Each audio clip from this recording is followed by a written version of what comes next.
Seja muito bem-vindo e seja muito bem-vinda a mais um episódio do Pré-Rico Cast. Aqui você já sabe, vai encontrar uma verdadeira maratona de conhecimento.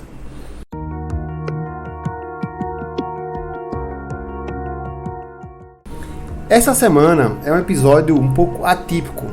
Nós estamos na semana que a Bolsa de Valor deu 2 circuit break em dias alternados, na segunda-feira e na quarta-feira. Eu estou gravando esse episódio na quarta-feira, dia 11 de março. E eu vou aproveitar esse evento, vamos dizer assim, o Cisne Negro, conforme Nassim Taleb fala, né? Uma literatura bastante interessante para você também se apoderar dela. Mas o fato é o seguinte, a Bolsa, por eventos não controláveis, vamos dizer assim, né? Eventos que a gente não tem o domínio, não tem o conhecimento, ela chegou a fechar 2 vezes essa semana. Fechar, que eu digo, é interromper as operações por pelo menos meia hora. Então hoje eu vou explicar um pouquinho dessa lógica, dos motivos, um pouquinho da história de como funciona, desde quando teve, quanto tempo passou para se recuperar. A gente vai sair desse episódio sabendo mais um pouco sobre como funciona, qual é a ideia, qual é a lógica de ter um circuit break ou não, né? O fato é o seguinte, eu não vou pegar um tempo muito longo, mas eu vou pegar da Bolsa de Valores, né? O acionamento do circuit break em 97, por exemplo, foi um evento em 1997, falando apenas aqui da Bolsa de Valores do Brasil, que os países na Tailândia, Malásia, Filipinas tiveram um reflexo muito grande de crise devido a Bolsa de Valores de Hong Kong ter caído 10%. Isso refletiu aqui no Brasil, essa crise asiática, né, foi o nome que foi dado a esse momento aí, esse evento que ocorreu em 97, né, por fatores parecidos que está acontecendo hoje em relação à crise de petróleo, combustível. Em 97 houve uma crise asiática, né, a Bolsa de Hong Kong despencou e foi um efeito cascata, e a Bolsa do Brasil parou 3 vezes, houveram 3 paralisações, né? Ele foi acionado em 27 de outubro e 7 e 12 de novembro. Se você perceber, normalmente quando ocorre algo assim muito brusco, de muita volatilidade, ele acaba tendo no curto prazo uma necessidade de recuperação e queda novamente, porque as pessoas veem como uma oportunidade, compram essa ação, compra as ações, né? O mercado dá uma respirada, só que ainda o efeito da crise, o efeito que gerou o circuit break, ele ainda está ocorrendo, né? Na verdade, a gente nunca vai saber quando vai realmente começar e quando vai realmente acabar. A gente sabe de eventos que acabam mudando a estrutura, né, do funcionamento do mercado, que acaba gerando efeitos parecidos, né? A gente não consegue prever o futuro, mas as coisas acabam, de uma certa forma, tendo um padrão de repetição. No ano de 98, foi a vez da Rússia, teve uma crise financeira muito grande, da dívida externa. A Bolsa do Brasil chegou a fazer 4 circuit break, em 21 de agosto, 4, 10 e 17 de setembro. Foram também interrompidas as atividades da Bolsa de Valores. O Brasil chegou a registrar uma queda de 30 bilhões. Em 99, foi marcado também por um período de desvalorização do real. A mudança no regime cambial nacional fez o Banco Central aumentar a quantidade de moeda. Isso assim não teve um reflexo muito positivo lá fora, até a transição da moeda ocorrer de maneira saudável, que não foi, né? O Brasil passou por essa mudança de moeda quando realmente foi incorporado o real, e no dia 13 de janeiro, 14 de janeiro, também teve interrupção das atividades com 2 circuit break em 99. Depois disso o negócio parece que melhorou. Em 2008 começou uma crise, né? Dessa vez de escala mundial.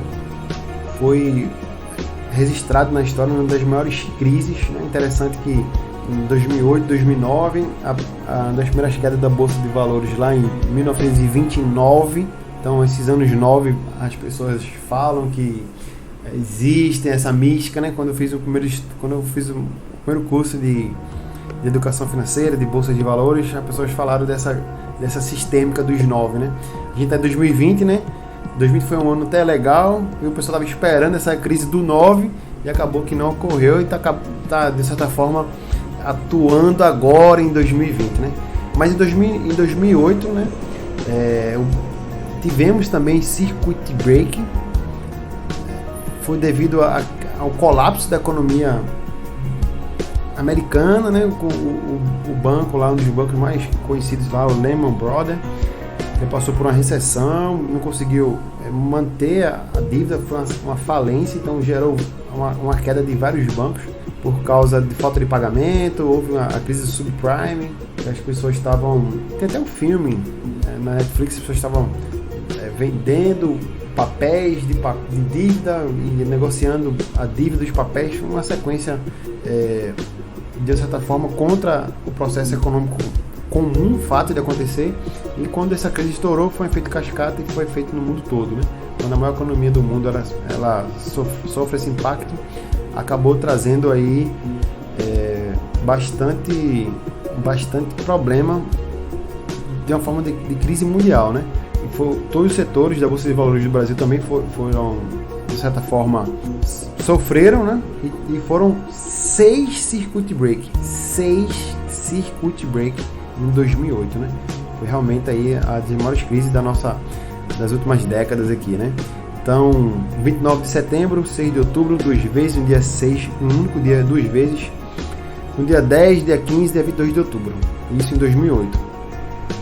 Aí passamos mais por um momento mais tranquilo. 2017 foi quando o Joesley Batista, na delação lá, a premiada da Operação Lava Jato, desse processo aí do Michel Temer, um processo político, né?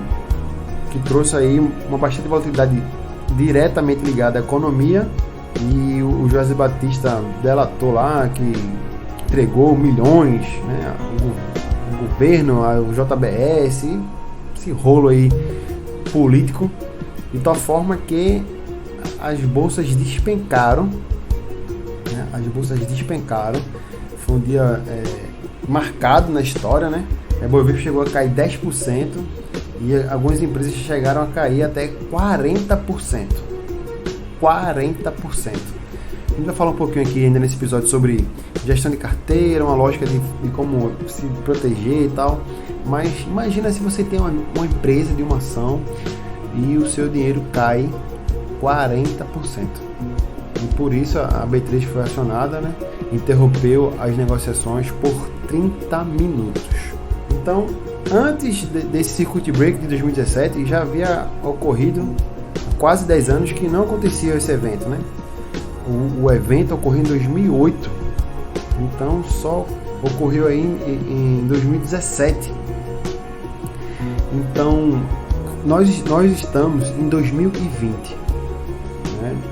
Deixa eu fazer aqui o resumo, né? Em 97 foi a crise asiática, em 98 foi a crise russa, em 99 o câmbio flutuante, 2008 a crise subprime, 2017 a delação do JBS, e agora em 2020 tivemos uma leva de alguma forma vinda do coronavírus, né? Do vírus que veio da China, que está impactando, que a China é uma das maiores economias do mundo também, população muito grande, a demanda de negócios do mundo para com a China é muito grande. Isso faz com que as pessoas parem de produzir, a China para de produzir, isso dá um reflexo econômico, em cascata para as outras áreas do setor, para diversas áreas dos setores. E acaba também que a última notícia que ocorreu no final de semana foi sobre uma crise do petróleo da Arábia Saudita, se eu não me engano, junto com a Rússia lá, que entraram uma produção do petróleo aumentada para derrubar o preço do barril, questões também políticas econômicas que influenciam diretamente no desenvolver das empresas desse projeto, né, econômico como um todo. Antes de eu botar um ponto meu aqui, um ponto detalhado, né? as regras do Circuit Breaker é o seguinte: 10% de queda, a bolsa para por meia hora. 15% de queda, a bolsa para por 1 hora de paralisação. 20%, a paralisação é por tempo indeterminado, né? A direção geral da bolsa lá que vai determinar quando que vai ocorrer novamente, quando vai voltar para que ocorra novamente as atividades de compra e venda de papéis de ativos. Então é o seguinte, turma: 30 minutos fica parado para que ocorra um pensamento, para que ocorra uma reflexão, para as pessoas parem de comprar, parem de vender, adequam ali os papéis, vejam o que está fazendo sentido ou não, porque a queda é muito grande, né? E a gente vive num momento assim especial, vamos nominar assim especial, porque é o seguinte: muitas pessoas, na verdade o dobro de pessoas, estão na bolsa comparado a 2019. Em 2019 a população carcerária era maior do que a população de CPFs registrado na Bolsa de Valores. Independente se esse CPF operava ou não, em 2019 tinha mais gente presa do que gente operando na Bolsa de Valores do Brasil. E isso, o último Circuit Break que a gente está falando aqui foi em 2017 com a delação do JBS. Estamos em 2020, ou seja, de 2019 para 2020 a quantidade de investidores na Bolsa de Valores dobrou. A quantidade de investidores de valores na Bolsa de Valores dobraram. Tem o dobro de pessoas que hoje investem comparado a janeiro de 2019. E de janeiro de 2019 até esse Circuit Break, que ocorreu no dia 9 de março, em tese, essas pessoas surfavam numa onda boa, né? Dos mercados em ascensão, subindo, algo assim confortável de trabalhar, né? Eu lembro que em 2017, com a delação aí do JBS, eu já tinha posições, eu já era investidor, mas as minhas posições em renda variável era irrisórias. A minha posição em renda variável era irrisórias, muito pouco mesmo. E assim, tanto que eu nem atentei, eu nem pensei nada em relação a respeito do que aconteceu, né? O meu capital oscilou muito pouco, talvez quase imperceptível, né? E assim, de uma certa forma foi saudável, porque eu não estaria pronto para o que está ocorrendo hoje. Eu não estaria pronto. Para vocês terem ideia, o meu capital, não vou falar em porcentagem, vou falar em real mesmo, né? Antes do Circuit Break, antes do coronavírus, até hoje, até quarta-feira, dia 11/3, eu tenho um prejuízo, vamos dizer assim, né, acumulado. Um prejuízo entre aspas, né? Porque assim, eu não tenho pensamento em me desfazer da posição. Eu vou explicar algumas modalidades de investimentos aqui e vocês vão entender o que eu estou falando. Se eu fosse abandonar, se eu fosse sair do jogo hoje, do jogo dos investimentos, eu estaria acumulando um prejuízo de mais de 40 mil reais. Mais de 40 mil reais. Com certeza, né? Eu não sei o patamar financeiro de todo mundo que me ouve, mas com certeza é bastante dinheiro. Bastante dinheiro. Assim, se isso ocorresse em 2017, eu acho que em 2017 eu acho que eu nem tinha sequer tudo isso investido, né? Eu não tinha como eu perder 40 mil porque eu não tinha nem 40 mil investido. Mas assim, é algo, né, que você tem que estar preparado mentalmente. Né? Eu defendo um hábito chamado do hábito de pensar a longo prazo, que de uma forma me protege dessa volatilidade. Porque a minha carteira de ações hoje, se for qualificar, ela é uma posição ainda, como é que eu posso dizer? Não é confortável, é uma posição conservadora. Porque a maior parte das empresas que eu estou posicionado são bancos grandes, por sinal, né? E energia, banco e energia. Eu tenho varejo, tenho um pouco de varejo, tenho umas posições estruturadas no petróleo, mas o grosso da minha carteira é banco e energia. E pensando racionalmente, e um dos motivos que eu não vou me desfazer da posição, pelo contrário, eu queria analisar mais profundamente o que está ocorrendo e realizar aportes, né? O ideal seria realizar aportes, mas a lógica é, amanhã, quando o circuit break passar, quando a crise do petróleo passar, eu acredito que você vai estar ouvindo, né, esse podcast, porque você carregou o seu telefone na tomada. Então, teoricamente, teremos energia na sua casa na sexta-feira, dia 13. Né? Sexta-feira 13, olha que episódio, né, sugestivo para a semana, né? De tal forma que teremos energia, ou em tese você vai receber a conta de energia para pagar. Então, as empresas do setor de energia, elas vão continuar operando, né? Diga-se de passagem. As empresas bancárias, olhando o banco como empresa, né? Isso, pessoal, de maneira intuitiva, tá? Não estou direcionando você a investir nessa forma que eu invisto, né? Não estou dando aqui nenhuma sugestão, inclusive eu nem falei nome de empresa nenhuma, tá? É só uma maneira de pensar, de estruturar a minha carteira, uma carteira conservadora, e mesmo assim estou sofrendo, entre aspas, que eu digo assim, a volatilidade me pegou. Em janeiro de 2019, né? De janeiro de 2020 para cá, um acumulado de 40 mil reais, vamos dizer assim, né? Antes do coronavírus para cá, a média aí de 40 mil reais de prejuízo. Então, se você ainda não investe na bolsa, se você não tem posição em renda variável, você estaria preparado para dormir tranquilo, mesmo com esse acúmulo de prejuízo, com essa quantidade de dinheiro a menos no seu patrimônio, no seu portfólio, você estaria confortável? Então, é um caso a se pensar, né? É uma postura que demanda muito longo prazo, Então, daqui a 6 meses, 1 ano, 2 anos, 3 anos, como que estarão as empresas que eu tenho uma postura hoje? Como que estará o setor de energia? Como que estará o setor bancário? Né?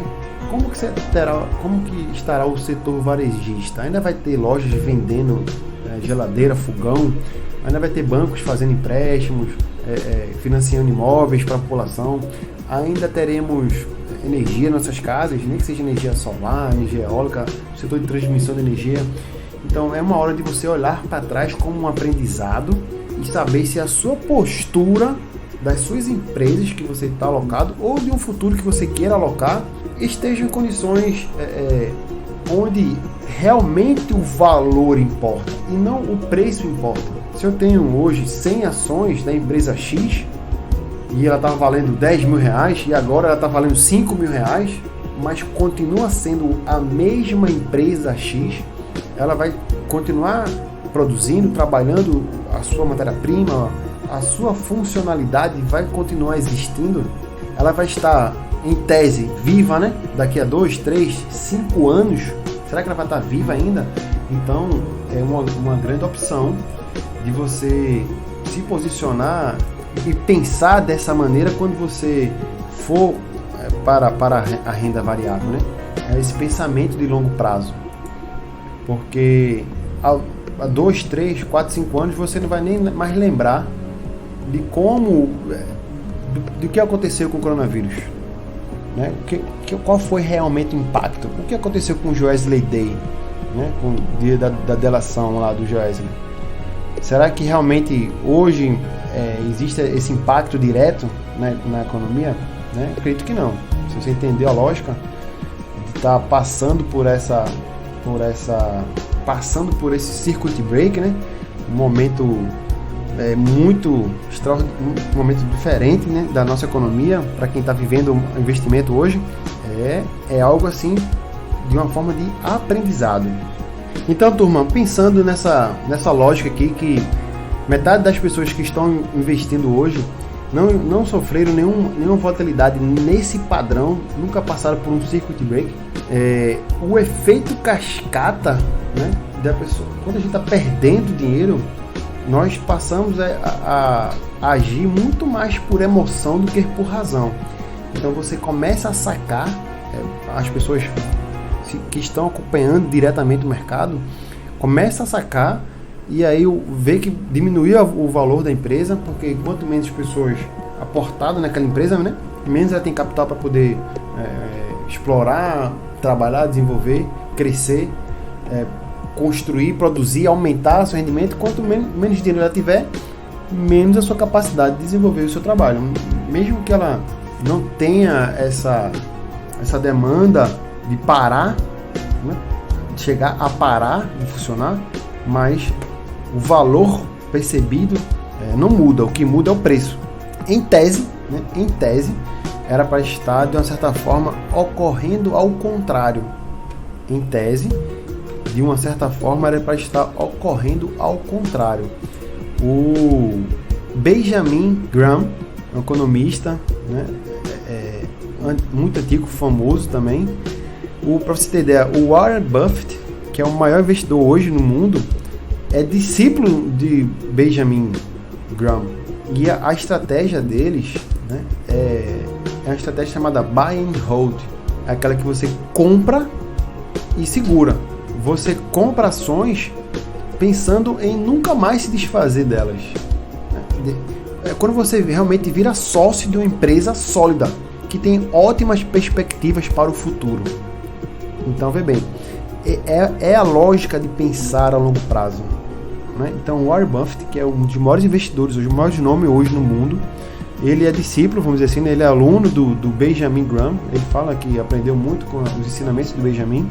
E a estratégia é justamente essa: é você se posicionar em empresas que têm perspectiva de futuro, né? Empresas sólidas que já foram provadas pelo tempo. Se você for impaciente, você vai abandonar a posição. Aí a bolsa sobe repetidamente porque teve uma queda muito grande. Você compra a posição, vende a posição, compra a posição. Quando na verdade era para acontecer a lógica, o processo contrário. Quanto está mais baixo, você deve fazer aporte. Quanto está mais alto, você deve equilibrar os aportes, né? Quando isso vai acontecer? Quando você vai acertar? Nunca você vai acertar. Nunca. Se acertar é por questão de sorte, né? O Rockefeller, John Rockefeller, que também é um investidor muito antigo assim, né? Da década ele viveu até 1937, né? Na década de 1980 e 1839 em Nova York. É o cara do petróleo americano. Ele que fez ali o monopólio americano de petróleo, a Oil Company. Tipo, ele que tem essa estrutura de petróleo hoje que os Estados Unidos tem, é devido ao Rockefeller, né? E uma das frases dele é o seguinte: a maneira de ganhar dinheiro é comprar quando o sangue está correndo nas ruas. Ou seja, quando as empresas boas, as empresas de valores, as empresas que têm perspectiva de alta, sofrem de tabela por um setor específico, por uma crise econômica, por uma crise política. Quando as empresas boas, quando as empresas de perspectiva de longo prazo sofrem, né, de tabelas, e as pessoas abandonam a posição de empresas que não estão realmente direcionadas ou que tem perspectiva, né, de longo prazo, as pessoas abandonam essas empresas. Ela diminui também o seu preço, mas ela não diminui o seu valor. Então o Rockefeller fala que é interessante você comprar, é interessante você estar se posicionando quando existe essa loucura, né? Essa, vamos dizer assim, uma debandada das ações. Uma frase do Warren Buffett, ele fala o seguinte: o mercado acionário é um mecanismo de transferência de dinheiro do impaciente para o paciente. Se você tem estratégias de curto prazo, você pode ser caracterizado como um impaciente, né? Então a ideia é se posicionar, é pensar nas empresas, não só pela sua estrutura gráfica, né? Da sua estrutura que ela apresenta nos seus relatórios de PL, de dívida, de valor presente, que você faz aquelas contas lá. A ideia lógica aqui é empresas que vão estar vivas daqui a 5, 10 anos, né? Quando você pensa em posições mais voltadas para essa condição, né? Não que você não deva se expor a outras formas, mas assim, inicialmente, numa posição que você vai abordar, numa possível escolha de ações, é uma maneira de pensar, né? De pensar em empresas que vão vencer o tempo. Então, o Benjamin Graham, ele fala aqui do sangue na rua, né? O Warren Buffett fala da impaciência. O Rockefeller, né, que eu já falei aqui, ele fala desse que na verdade é uma oportunidade, né? Se for ver, é uma oportunidade. Então, o Circuit Break nada mais é do que uma proteção para as pessoas pararem de comprar de maneira tendenciosa, vamos dizer assim, né? Muitas vezes por emoção, e acaba derrubando os preços. Isso é para evitar que os negócios despenque aconteça de uma forma descontrolada. Então, analisa, vê se realmente é essa a lógica, se tem esse efeito a curto, médio e longo prazo. Meia hora depois, abre de novo, porque o mercado se comporta de maneira emocional, né? São homens, mulheres, né, trabalhando com ativos de empresas e pura emoção, né? Você vê que o negócio está se desfazendo, você vai abandonar. Eu não vou ser o último a fechar a porta, né? Eu não quero ser o último, eu não vou morrer com esse valor da minha empresa, né? Então, quando você realmente pensa a longo prazo, quando você vence essa demanda, né, a gente sabe que em pouco tempo, né, outras crises irão vir, né? O mercado ele passa por ciclos. O mercado ele trabalha em ciclos. Então, uma hora a gente vai estar subindo, outra hora a gente está descendo, por questões políticas, por questões econômicas, propriamente ditas do mercado, por guerras comerciais, por demandas de vírus, né, de saúde, demanda de crise, por não poder mais continuar produzindo, por uma deficiência humana de estar infectado e tal. Mas assim, eu acredito que não é o fim do mundo. Talvez não seja essa hora de perceber isso, né? Então, o aprendizado que fica, né? Pensar a longo prazo sempre, se posicionar em empresas que tenham perspectiva de longo prazo, ter alocado pouco capital em empresas que ainda estão conseguindo um lugar nessa selva de guerra, né? Nesse teatro de guerra aí. Então, se posicionar em empresas sim, que ainda estão arrumando espaço, mas com uma porcentagem menor, inclusive. Uma forma de terceirizar o serviço é se posicionando em fundos de investimentos de ações, que aí alguém vai estar gerenciando o dinheiro para você, ele vai tomar essas decisões para você. Existe um custo, por isso existe, mas existe também bons gestores que podem gerenciar essa demanda. E o aprendizado fica nisso aí, turma, né? Eu espero que vocês tenham gostado desse episódio, um episódio assim, inusitado, diferente do que a gente vem acostumado, e que essa crise vai passar, né? Vai passar assim como outras crises passaram, e a tendência, essa crise que eu digo porque a gente nem denominou crise ainda, mas com certeza vai ficar registrado, marcado aí na história, esses 2 circuit break que ocorreram na mesma semana, na segunda e na quarta-feira, tá bom? Então eu fico por aqui, espero que vocês tenham gostado dessa abordagem um pouco histórica, um pouco de conhecimento, um pouco de postura de investidor de longo prazo. Fica de aprendizado a gente pensar realmente se estamos com a porcentagem ideal, né, que você não vai perder a noite de sono se o seu capital variar muito. E fico aí à disposição. Se você gostou, manda um coraçãozinho, marca aqui, manda um feedback para mim lá no Instagram aqui também. A gente se encontra na próxima sexta-feira em mais um episódio do Pré-RicoCast. Grande abraço.